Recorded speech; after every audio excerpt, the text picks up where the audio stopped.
Mesdames et messieurs, bonsoir. Vous suivez le Flash Info avec Kingo TV. Le lundi 16 octobre 2023, l'Agence nationale des transports terrestres ANAT a tenu une rencontre d'échange avec les responsables fertières de transport de personnes et de marchandises en République du Bénin.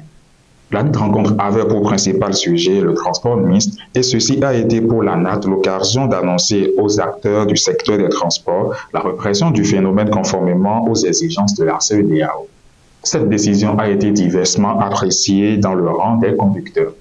Au profit de la coopération bénino-russe, 150 bourses ont été offertes aux étudiants béninois pour 2024-2025.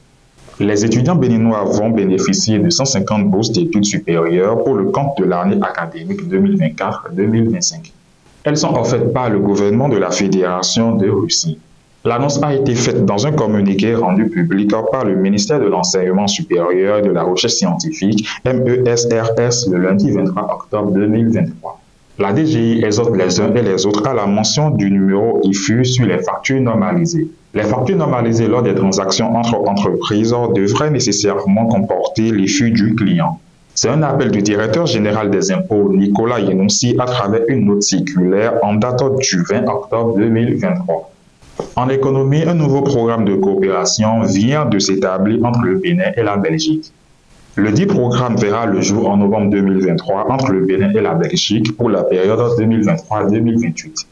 La convention spécifique de partenariat a été signée le lundi 23 octobre 2023 au thème de la session annuelle du comité paritaire mixte par le ministre de l'économie et des finances en charge de la coopération, Romuald Ouaddahi, et l'ambassadrice de la Belgique au Bénin, Sandrine Blateau.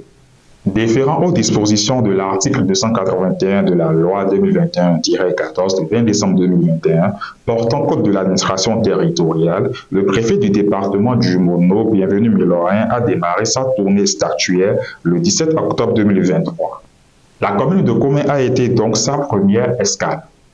Le président de la Cour suprême Victor Darcy Adossou a lancé le mardi 24 octobre 2023 la journée porte ouverte de la Cour suprême.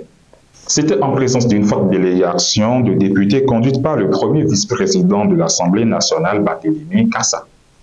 En sport, pour le football féminin au JO Paris 2024, le Bénin se trouve à la quête d'une première qualification. 12 nations africaines dont le Bénin sont en lice pour le deuxième tour des qualifications pour le tournoi olympique de football féminin. Et le continent noir n'aura que 2 représentantes à la phase finale des Jeux olympiques de Paris 2024. Et pour finir hors du continent, l'acteur américain héros du Straff Richard Roundtree est décédé ce mardi 24 octobre 2023 à l'âge de 81 ans des suites d'un cancer de pancréas. Et c'est tout pour le Flash Info de ce jour. Merci de nous avoir suivis. Portez-vous bien et à très vite.